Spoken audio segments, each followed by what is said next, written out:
the Suez Warning, the day a single ship exposed the fragility of global trade. For a long time, global trade felt smooth enough that most people stopped thinking about it. Goods appeared where they were needed. Fuel prices fluctuated, but shelves stayed full. Factories timed their output to deliveries that arrived close enough to schedule that delays felt like rounding errors. The system did not feel fragile. It felt automatic. That sense of effortlessness was not accidental. It was the product of decades of optimization layered carefully on top of one another. Routes were mapped, schedules tightened, costs shaved. Each improvement small enough to seem harmless, but together powerful enough to erase friction from daily life. Trade became something people noticed only when it failed. Very few people could tell you where the Suez Canal was on a map. Even fewer could explain why it mattered. That ignorance was not a weakness. It was evidence that the system was working. When systems function well, they disappear. The Suez Canal had been doing exactly that for more than a century. A narrow, artificial passage cut through the Egyptian desert, connecting the Mediterranean Sea to the Red Sea. It shortened voyages between Asia and Europe by thousands of miles and eliminated the need to sail around an entire continent. Roughly 12% of global trade flowed through it every year, quietly and reliably. Oil, natural gas, food, electronics, raw materials. Nothing about the canal felt dramatic. That was the point. Then, in March 2021, a container ship longer than a skyscraper drifted just far enough off alignment to matter. The Ever Given was not unusual. It was not experimental. It did not carry hazardous cargo. It was one of many ultra-large container ships designed around a single economic logic. Scale creates efficiency. Bigger ships meant lower cost per container. Lower cost per container meant tighter margins and more competitive pricing. Ports were widened, cranes were raised, channels were dredged, insurance models were recalibrated, schedules were compressed, everything adapted to scale. What did not adapt was margin for error. That morning, high winds and limited visibility nudged the ship off its intended line. The bow struck the canal bank. The stern swung wide. Within minutes, the Ever Given was wedged diagonally across the canal by blocking it completely. At first, it looked like a technical inconvenience. Tugboats were dispatched. Engineers studied angles, weight distribution, and pressure points. Dredging equipment was mobilized to remove sand from beneath the hull. The assumption was straightforward. The ship would be freed quickly, traffic would resume, and the incident would become a footnote. Time, however, did not cooperate.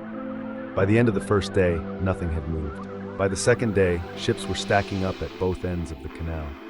Oil tankers waited alongside bulk carriers and container vessels, engines idling, crews maintaining watches that were not supposed to exist.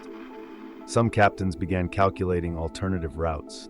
Others stayed put, convinced that reopening was imminent and rerouting would only increase losses. By the third day, the waiting was no longer measured in inconvenience. It was measured in cost.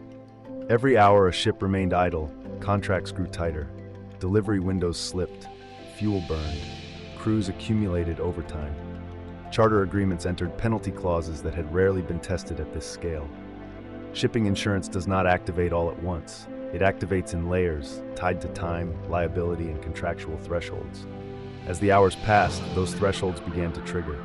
Cargo owners contacted insurers. Insurers contacted reinsurers. Legal teams began reviewing force majeure language written for scenarios that were supposed to be unlikely. This was not chaos, it was accumulation. Modern supply chains are not designed to snap. They are designed to stretch, redistributing pressure across thousands of relationships that are invisible until they are stressed. Factories in Asia felt it first. Components that were supposed to arrive did not. Production slowed, then paused. Inventory buffers, already reduced by years of just-in-time practices, proved thinner than spreadsheets had suggested. Retailers watched shipment trackers freeze in place. Warehouses waited for goods that did not arrive. Energy markets adjusted price expectations not because supply had vanished, but because delivery had become uncertain. None of this happened because a ship was stuck. It happened because there was no slack. For years, efficiency had been treated as resilience. Redundancy was framed as waste. Warehouses were liabilities. Inventory was something to minimize, not maintain. The system assumed that disruptions would be rare, short, and isolated. The Suez blockage violated all three assumptions at once. The canal had always been a choke point. This was not new information, but knowledge without experience does not force redesign. It only sits in reports and risk assessments, acknowledged but discounted. Each additional hour of blockage forced decisions elsewhere. Some ships rerouted around the Cape of Good Hope, adding weeks to their journeys and millions of dollars in fuel costs. Others waited, calculating that moving would cost more than staying. Those decisions were asymmetric. A ship that moved too early might waste fuel unnecessarily. A ship that waited too long might miss contractual deadlines and face penalties that dwarfed fuel costs. Every choice carried uncertainty. By the fourth and fifth days, the backlog had become visible even to people outside the industry. Satellite images showed a growing queue of anchored ships stretching beyond the canal entrances. What had once been abstract vulnerability was now measurable in hulls and shadows. The ship was freed after 6 days. Traffic resumed. The canal reopened.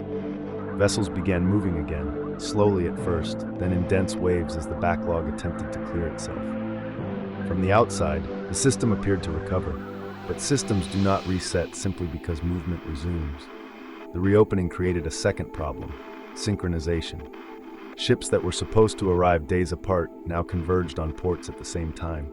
Terminals that were optimized for steady flow suddenly faced surges. Cranes became bottlenecks. Trucking capacity ran short. Storage space filled. Delays compounded even after the canal was clear.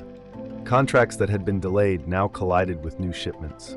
Labor shortages, already present due to the pandemic, magnified the effect.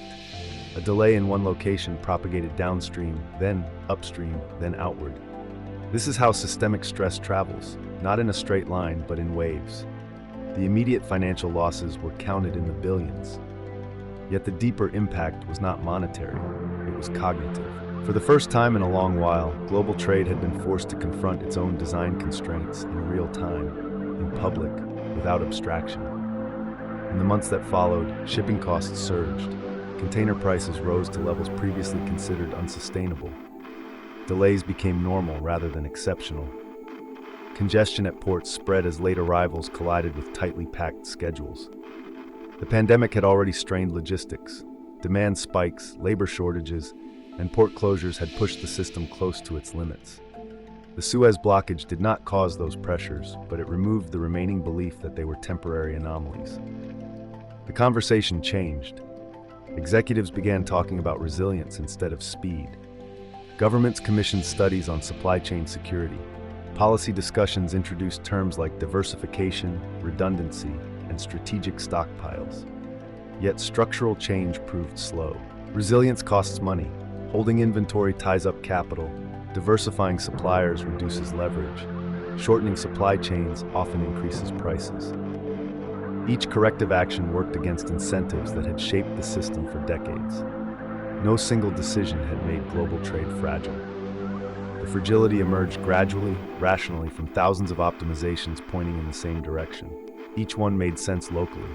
Together, they narrowed the margin for error. The Ever Given did not expose a flaw that could be patched. It exposed a trade-off that could not be avoided. Modern global systems are not designed to fail catastrophically. They are designed to bend, absorb damage, and continue operating at a higher cost. That is exactly what happened. Some companies diversified suppliers, some increased inventory. Others accepted higher logistics costs as a permanent adjustment. Many did very little, constrained by competition, thin margins, and short planning horizons. The system bent, it did not reset. That may be the most important outcome of all. The Suez Canal remains open, ships still pass through it every day. Global trade continues, slightly slower, slightly more expensive, and slightly more cautious than before. But the invisibility is gone. The blockage did not end globalization. It did not fundamentally restructure trade. What it did was remove the comforting belief that efficiency alone was enough. The warning arrived without spectacle. A single ship stopped moving, time accumulated, and the world learned how much depended on motion continuing uninterrupted. Not because the system collapsed, but because it didn't.